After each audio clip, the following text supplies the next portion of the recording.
Most of what we deal with in law enforcement on our criminal side of things, a lot of that arises from alcohol. Our DUIs, a lot of our assaults, a lot of our sexual assaults, a lot of those arise from people being under the influence of alcohol. So the more of that we can stop from coming in illegally and being sold and being used, it kind of lowers our case volume down.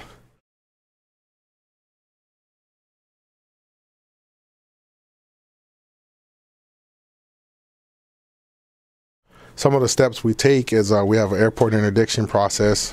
We also use airport cargo interdiction, where we go to the carriers of cargo and we go and check the cargo coming inbound, look for suspicious packages and stuff like that. If it's so blatantly suspicious, sometimes there's enough reasonable suspicion there that we run a dog on the package, and then the dog will give you probable cause to enter and search the package.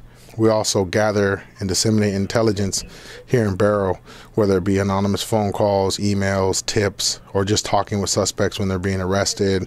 Hey, where'd you get that bottle from? You know, you don't have a permit. Where'd you get that alcohol from?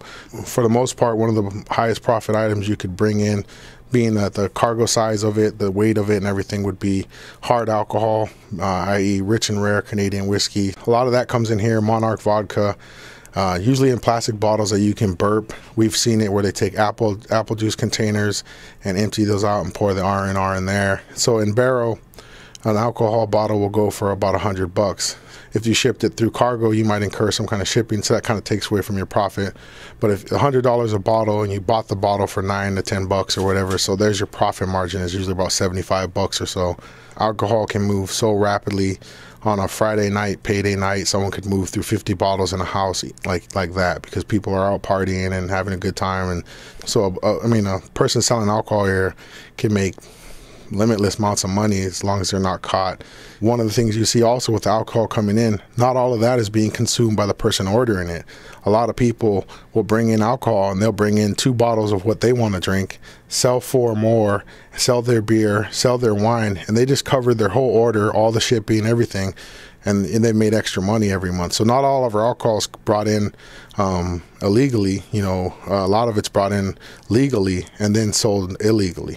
Of course, we're all ramping up to deal with a $10,000 dividend coming out from ASRC. We're gathering intel.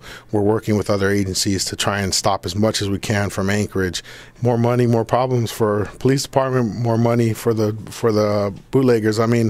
There's no socio-economic or racial demographic profile I could say for anybody bootlegging. Anybody who wants money sees that as a way to make quick money.